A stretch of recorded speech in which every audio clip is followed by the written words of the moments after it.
Well, it's been a long time, but you knew the boys from Banditland Boulevard, Trevor Howard and Tony LaMonica, aka Boxhead 98TL. We would never leave you. Shit just happens. You know, Tony's feeling sick. It's that time of the year. I got my own stuff going on, applying for jobs and stuff like that, but we're still bringing some of the best Bandit content out to you guys on YouTube and Spotify land. We did this last year. I think we did back to back to back recaps one time. This time we're doing Mhm. back to back recaps. It's the good, the bad, and there's some ugly. The win over Rochester in the KeyBank Center, 15-14, and the unfortunate choke job that was the 14-12 loss to the Halifax Thunderbirds. We'll get it all for you right here on this episode of Banditland Boulevard. But first of all, Tony, how you feeling? I'm feeling a lot better than I was before, believe me, but kind of just hit and miss right now with the way how with the weather and everything else. But for now, we're talking about Buffalo Bandits lacrosse and good on beating Rochester and sweeping them this season, but bad after having a strong start and just having a pretty awful finish against Halifax. So we got to be a little concerned about the way how the Bandits are playing. But again, we got to see what they can do against a team where we need to really focus and we really need to put our mindset against Albany coming up. Yeah, for these two games we're going to recap. Whenever somebody gives me the option, good news or bad news, I usually go with bad news first. So you want to knock some of this negative stuff off real quick, and then Mm-hmm. we can get into some of the stuff that we like. Stuff that we didn't like. Let's just go, let's start off with the Rochester game. This was a Mm-hmm. couple weeks ago.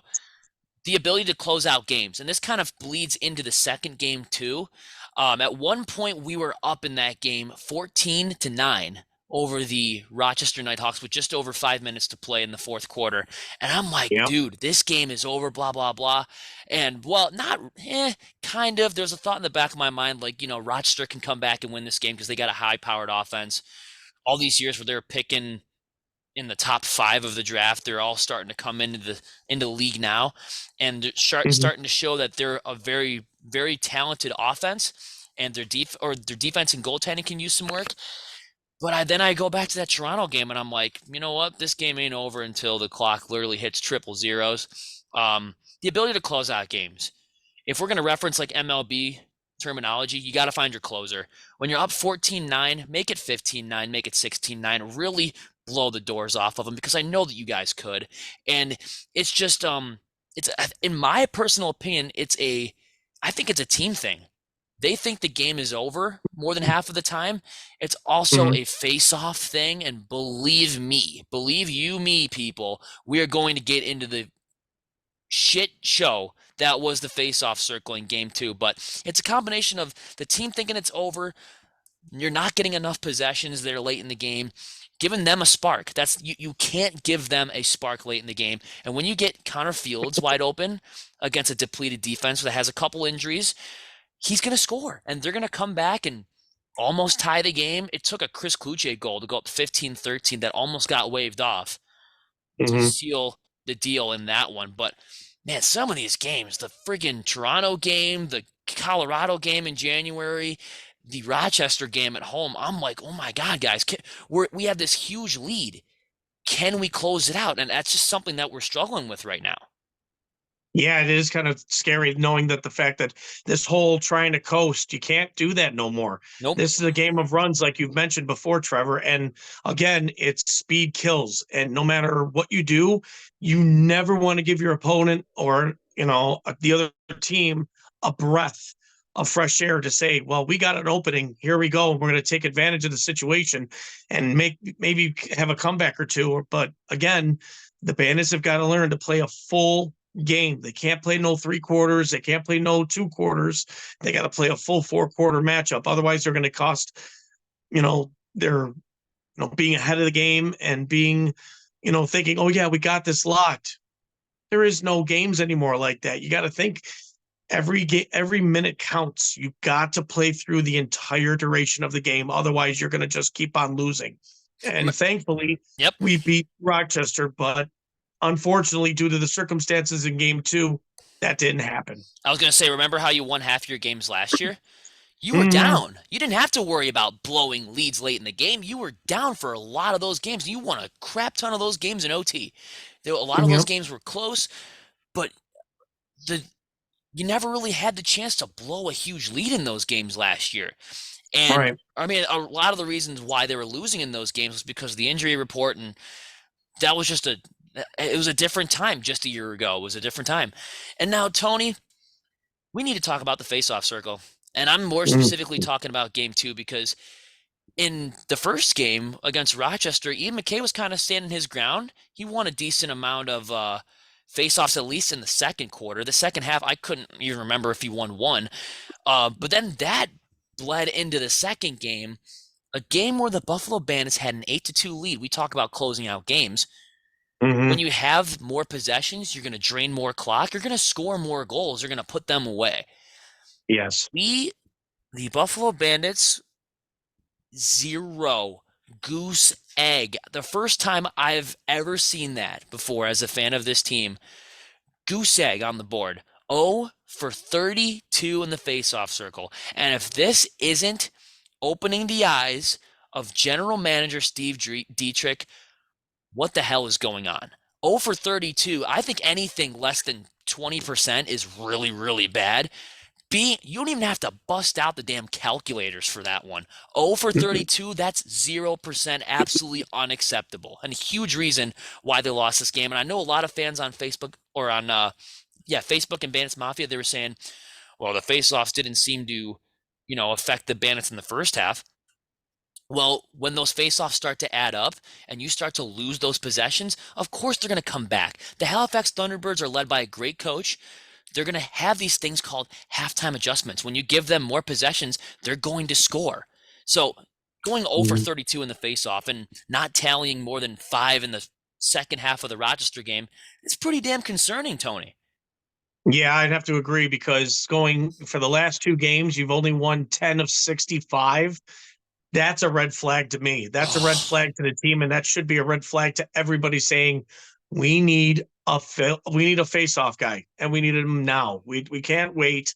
We need somebody to control the tempo, and that is something that opponents are looking in saying, well, the Bandits are not seem to fix the problems in the face-off dot, and we can take control of everything, and we can have the time of possession, and really tire the Bandits out, defensively, and the goaltending is going to be frustrated. So what do we do? I think it's time to say, ESPN, we need Max Adler back. We need a face-off guy, somebody. And I don't know about the trades that happened recently, with the guys who we got or we had to dismay, but we need a face-off guy, and we need him now. yep, Alex Q is gone. We traded him away to Toronto, and then we brought in, was it Corey Highfield? Corey Lefty, Highfield Corey from Highfield, Rochester. left-handed transition from Rochester. So we've addressed it. We've addressed the fact that we need a left-handed transition, a left-handed shot. So we addressed that. But I think your number one need is a face-off guy. And if you go Yes. on Bandits Twitter, you go on Facebook, everyone is screaming like, "Oh my God, this Corey Highfield guy! Can he take face-offs?" He cannot. In the 23 games that he's played in his career, he's never taken one face-off. So to Mm. anyone who's out there hoping, no, he does not. He's probably as good as friggin' Dalton Solver is in the face-off dot. He's probably as good as Dylan Robinson is in the face-off dot. So you're probably not going to get so much production, but at least you had that left-handed transition. And we should get into the positives now. First of all, losing to Halifax sucks, but that first half and the pretty much 55 minutes of the Rochester game proved, guys, you can go down with injuries. Your defense might be depleted with injuries. You might have some inconsistent goaltending at times, but Yep. 95, dude, week in and week out, Chase Fraser is the best player on the field right now, other than your obvious guys like Dane and Josh. Chase Fraser's under a contract year. He is playing Yep. out of his freaking mind. And we can't say enough good things about the debut of 24 Christian Watts, too. We weren't on here talking about him either. Christian Mhm. Watts, in his first game, had 3 points, 3 assists. And I think one was on a Josh Byrne goal. And Josh Byrne used to coach Christian Watts, too, which I thought was very, very cool to see. But two positives right out of the gate. Your offense can prove that they can hang with the best teams. It's about holding Mm. on to that lead. And you saw a debut of someone who has the potential to be a young star in Christian Watts. Yeah, Watts has definitely got that. I like to bring up a name, Bomberry's Yep. sidearm shot, Yep. and we've seen how good he can shoot the ball. But if he can get his accuracy going, he could be probably a legit scorer like Dane and Josh is out there. But again, he's trying to gel into the offensive system, and he's trying to make sure he's doing his part by setting the picks and making sure people are open. Um, on a good note for Christian Watts, he's got potential. He's showing like Cam Wires is doing, and defensively. He offensively, it's gonna take him a few games to gel and hopefully get that, maybe see his first goal, maybe see a handful of goals. We don't know until he actually gets out there and keeps on playing. So now that with the injuries coming about, with Brandon Robinson being out, Yep. Tahoka's still questionable, you got Christian Watts still there, and we might be seeing Zach Belter. God forbid if we see his after the injury Hopefully. report, we might have him. Um, let them keep playing. Let them get the time that they can gel into the system. And I think Christian Watts is going to be a big fit. On a side note, and I'm not trying to disrespect players, but I don't like the fact how Emerson Clark's been fit in for this team. No. He's all over the place out Oh there. my He God. just seems like he's a lost child out there, doesn't know what he's actually doing. Yeah, he's a fighter. Yeah, he'll be a good pick here and there, but he just does not seem to know how to play the sport of lacrosse. No offense, and I'm sorry to say that out loud, Yep. but I don't want to see 7 on the roster. No, we criticize them because we think that like we know what they can do to get better and take the reins and go back to back. Emerson Clark, the dude can't even catch the damn ball, dude. Like, and it's Yeah, nothing against him. he's Like, he was struggling. an NHLer that turned into an NLL lacrosse pro. Mhm. But I like the way that you phrase it. He's running around there. He looks like a little kid. Um, he Just can't seems catch the lost. ball. He just seems lost. Like he's a chicken with his head cut off out there. He's taken up a Right. roster spot from a Zach Belter, from a full-time roster spot from Christian Watts. Emerson Clark, I can't tell you the amount of drop passes he had in that Hamilton game that we Yeah, were that was pretty three brutal. rows behind the net from, but he had some wide open opportunities and let it slip right through his hands. He does not belong on this roster. I'm sorry. The He's a scrappy guy, but 2008 Is that all he's good for? when we had Brandon Francis and Kyle Laverty and guys that could drop the mitts, this is a league that's evolving. You need players on every forward on your team. If you want to be a champion in the modern day National Lacrosse League, they have to have an ability to at least consistently tally assists or goals. I mean, Right.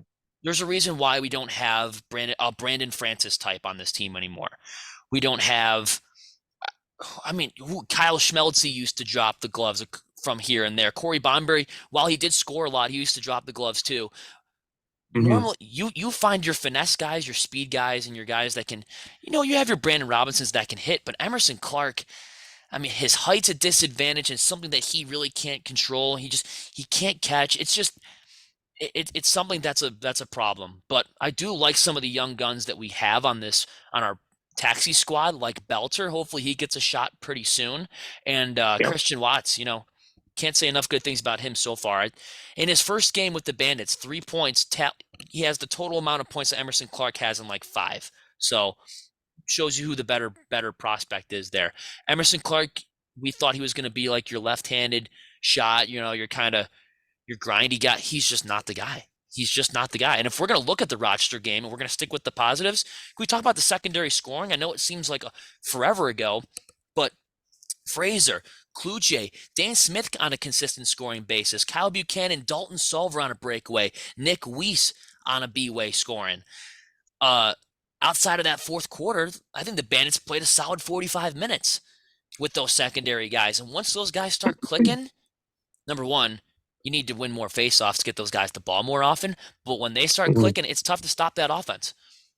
It is, because the way how we're so still a powerhouse offense, it's the way how we are just still very dangerous. I mean, look at Kyle Buchanan. I'm going to bring his name up because he's been really one of the workhorses of this team this year. And because he hustles for the loose balls, he hustles to set up the plays, and he still can get the goals needed. And he's a playmaker. All around, Kyle Buchanan has really become one of the secondary scorers. But even though he's on the front line, He's really dug deep. He might be the smallest guy out there, but again, he shows the will to keep on playing and the will to try to win these games for him. And that's something that all players should take note in that, hey, if we're going to be as good as a lacrosse player, we got to follow Kyle Buchanan.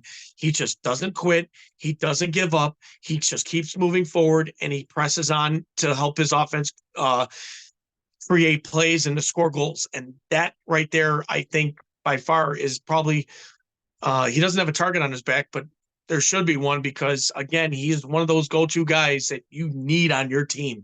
And Kyle Buchanan has shown that for both games. Even though they lost the second one, he still produced points. And since Tehoka was placed on the IR, he's been that Mm-hmm. guy that's been getting smacked and smoked in front of the net. He's been getting the lumber into the back, into the chest, but he wears it on his Yep. sleeve. He's got the heart of a bull and a heart of a champion. Kyle Buchanan, we talk about height advantage. Kyle Yes, he does. Buchanan says, screw this, the fact that I'm 5'8" on cleats. I'm going to go out and score, dance around the Yep. crease, and be the fastest player that I can be. That's my service to the team. I'm going to be a great passer. I'm going to score these ESPN highlight goals. Like that one against Georgia, I still watch from time to time. That's just insane. But yeah, he's a veteran on this team. He's been around the league a long, long time. He finally got that cup last year, and he's your heart of Yep. a bull. You want to keep him healthy on this team because he's a huge part of that team. But if I had to Sure is. choose a player of the game in the Rochester game, the 15-14 final,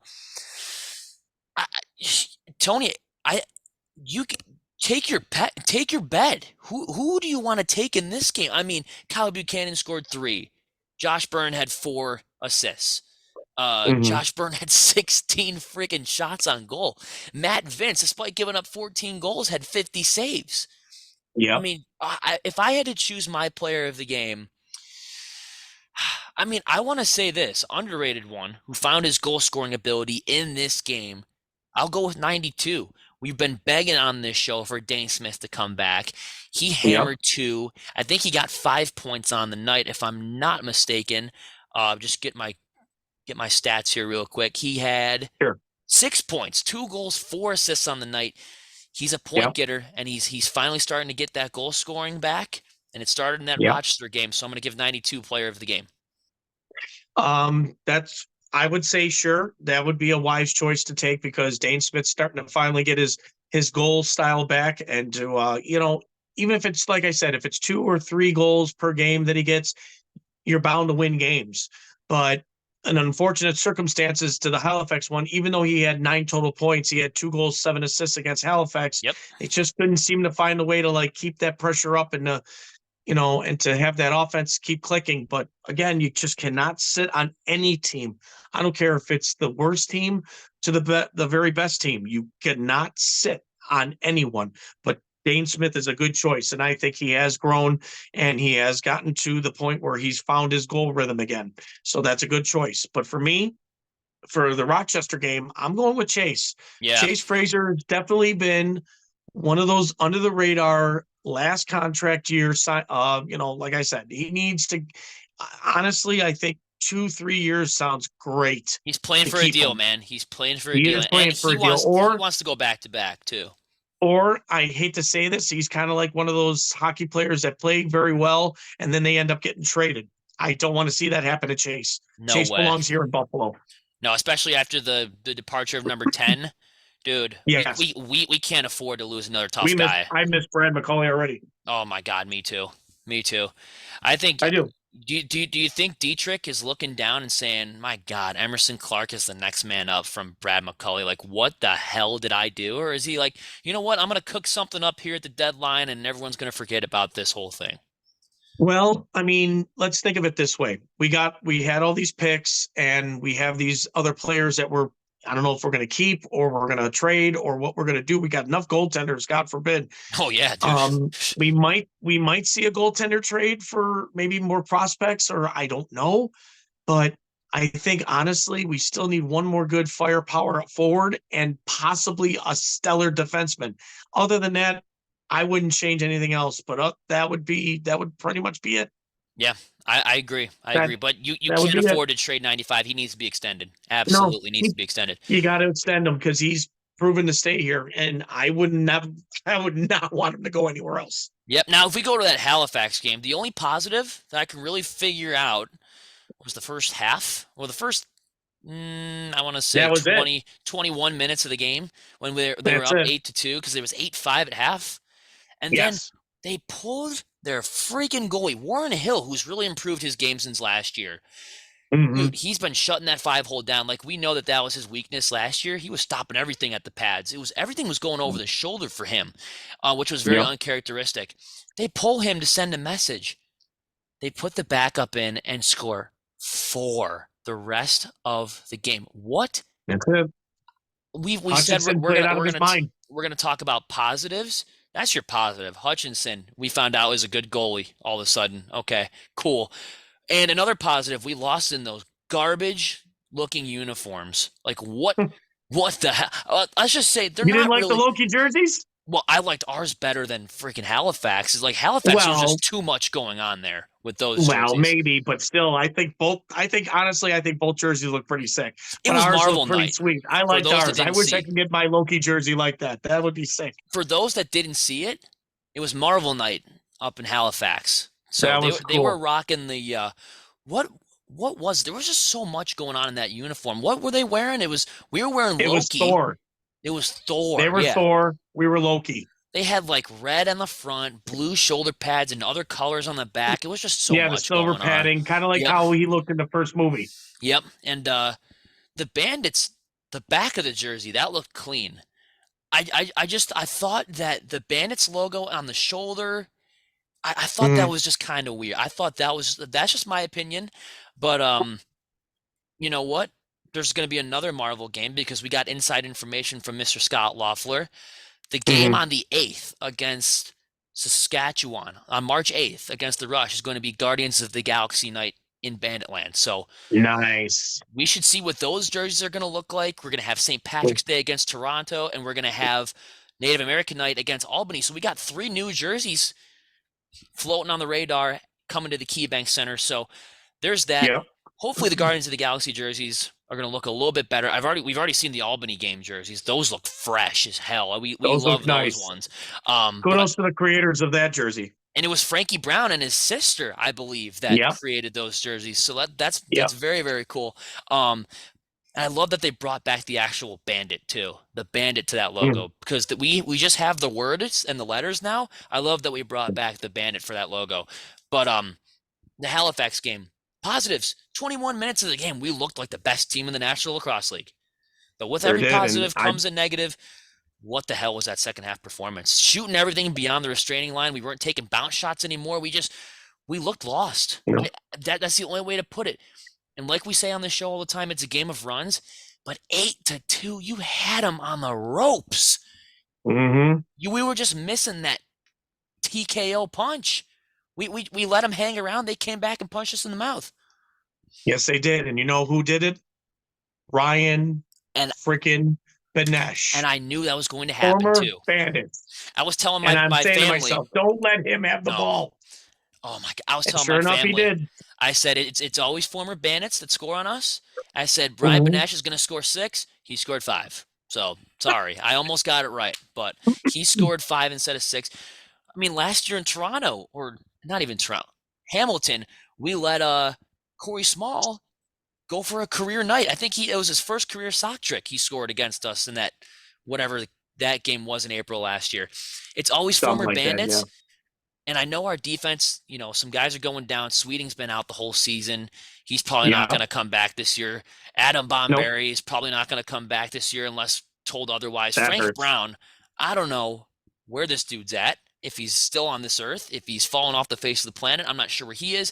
And we've got the inside information about Justin Robinson being out because the Robinsons, my God, you feel so bad for these guys. They can't stay healthy. We're down 4 defensemen.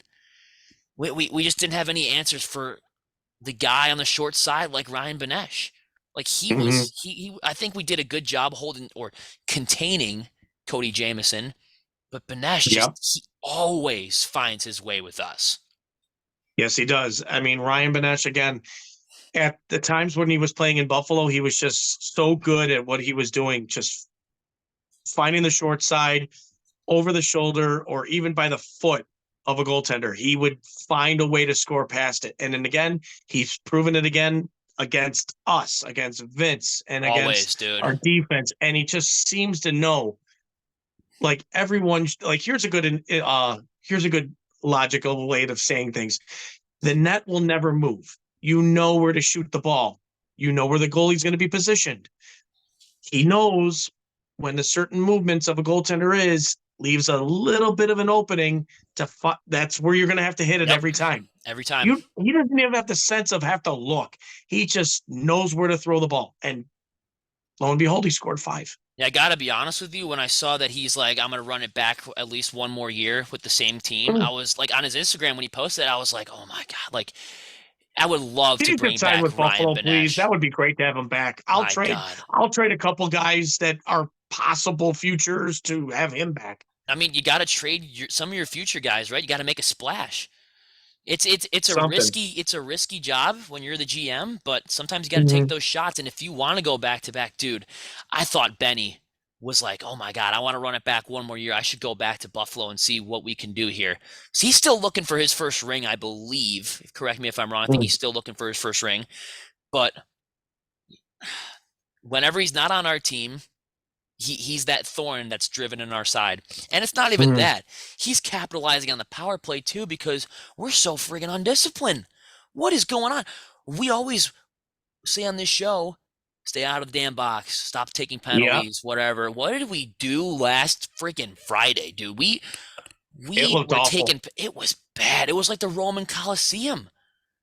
We're slashing people like it's going out of style. I'm like, guys, what are we doing? And that was a big part of it too. The second half collapse was the penalties that were taken in the second and the third quarter. That's just rough. So, you know, I think with every positive, you have a negative, especially when you blow an 8-2 lead. But Drew Hutchinson, he's not even a bandit, but he's my player of the game for the Halifax game. He comes in, no reps being had other than the warm-ups, a little bit of practice during warm-ups, 22 saves. He came in and locked it down. Ryan Benesh with 5 goals. Clark Peterson with 7 assists. Jake Withers setting an NLL record. I think he is the second player in NLL history to get 30 or more face-off wins in a single game while holding your opponent to 0. You take your pick. You know what? I'm going to change mine. Hutchinson, you're a great guy. You're a great runner-up. My player of the game is still Withers. You don't see that happen ever. Yeah, Mr. Withers in the face-off dot. Not only that, but got 29 combined loose balls, and he's everywhere, man. He wins face-offs and he sets up the tone. If you can't match somebody with him, then I think the phone call's got to be ringing to Max Adler, going, "Okay, it's time for you to come home. Adler, you need to come back and start doing the face-off bit, and we won't have to worry about it." We saw him on Instagram. He's back in Connecticut. He was playing pickleball over the weekend. I'm like, how much will it take? What does the AAV on your contract have to look like? How much money should we pay you, convince you to come back? Bandits fans will chip in. I swear. They saw what happened last Friday. I'll throw in a 5, a 10, a 20. If everybody pitches in a 20, all the season ticket holders pitch in a $20 bill to Max Adler, I think he comes back. That would be something. I hope so. For the sake of Buffalo Bandits face-off guy, he needs to come back. I hate to kick that horse to death, though, but 0 for 32. Jesus Christ. What the hell? Yeah, it was bad. Oh, it was bad. My Lord. What were you saying, just to answer your question, because I also looked by Ryan Benesh's career, you're right. I don't think he has a title with anybody, but he's come close a couple times. He's got a good shot with this team they got going for him. I'll tell you that. Yeah, if he keeps up his momentum, what he's doing now, fuck yeah, he does. Sorry for my language, but Halifax is no slouch. They are no slouch in this league right now. They're looking good. We kind of had their number last year, and they said, you know what, that's not going to happen this year, at least for the first game. But we do have to play them here in Buffalo one more time, I think, don't we? Yep, I think that's the only game where we're wearing normal uniforms as far as I'm concerned for the rest of the year. That and Calgary is the it's fan appreciation too. I know we'll probably be rocking the normal threads in that game too. So the only thing, another huge positive before we get into the sponsor, um, Mhm. is look at the schedule that you have in front of you now. It Mhm. seemed like the Bandits got through a lot of the toughest competition they've got through in the last 3 weeks or so. And like we always say on the show, you don't want to take any team lightly. But Nobody now. look at these teams you're facing against it as far as the standings go. You got Saskatchewan coming up. They're bad right now. Calgary, they're nothing to jump up and down about. Panther City, you're going to Dallas Fort Worth. You're facing against those guys who, in my honest opinion, you saw what happened with the New York Riptide. I wouldn't be surprised if those guys relocate anywhere, Tony. That's a different topic for a different time, but we're traveling down there. Yeah. You got Toronto. You've proven that you can beat them. Uh, Hmm. I think it's after this Albany game where the schedule looks We still got to go to really in your favor. Colorado too. You got to go Colorado, who have been very underwhelming this season. And then at the last game of the year, you're playing the really struggling Las Vegas Desert Dogs on the road, too. So you got some easier teams on the schedule that should benefit the Bandits in the long run. If we're digging and trying to find positives here, the hardest part of your schedule is over after this week in Albany. Yeah, I mean, like you just said before, this is going to be one of the toughest weeks for you. Here's my thinking and process of being a coach to you guys about after suffering a 2-goal loss to Halifax when it could have been bad out of hell if they actually would have kept scoring. Keep your heads up. I know it's just a game, but now we're halfway through. We got 9 games in. You only won 5. You've lost maybe 4 games that could have been turned around. Maybe say 2 games we could have took back. I think only All one right, game that we lost was total domination. Like that Albany game. it's in the back window. Yep. You got to look at it now. It's in the rearview mirror. You got to let it go. You know there's nobody more pissed off than that whole team. So Right. they know what they have in front of them, and they have to Yeah. get the sense now that every team is coming after them. For the last 15 years, they were chasing the cup. So they really this team is very unfamiliar with what it feels like to defend your crown. And I think that's what's That's right. big. I think if they haven't realized it before, they've realized it now. Hey, these teams are Mhm. gunning for us. They're throwing in 110% instead of 100 when they're playing the Bandits because they know the Bandits are the champs. I think they have that understanding now, which can only be a positive as well. That's right. But yeah, Tony, 14-12 loss to Halifax and a 15-14 win over Rochester. One home win, one road loss. Should have been 2 wins in a row if we held on to an 8-2 lead. But Tony hit us with a sponsor. All right, guys. We like to first thank our main sponsor is Mitchell's Tavern, located at 734 Sheridan Drive up in Tonawanda, New York. One of the best beef and wick places in town. So if you guys want to go out there and hang out, enjoy good bar food, great service. Don't forget to mention the boys here in Banditland Boulevard, which is myself, Tony LaMonica. Over there is Trevor the Power Hour. I'd also like to make sure to all those that are watching us now live on YouTube, like and subscribe, hit that notification bell every time Buffalo Bandits, Buffalo Bandits Land Boulevard is going to be on your show. They'll be on your screen. They'll be on your lacrosse needs, and also for Spotify.fm and Anchor, guys. If you're listening in on any of your devices, your phone, your tablet, anything, and give us that 5-star rating and to keep us going on about all of your Buffalo Bandits lacrosse needs. Couldn't have said it better. But once again, home game against Rochester, 15-14 Bandit win. Traveling to Halifax, 14-12 Bandit loss to the Thunderbirds. Ouch.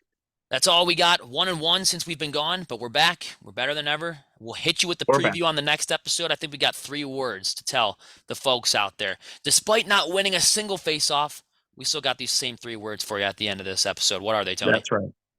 Ready? Yep. Let's go Bandits. Let's go. Still the champs. Let's go.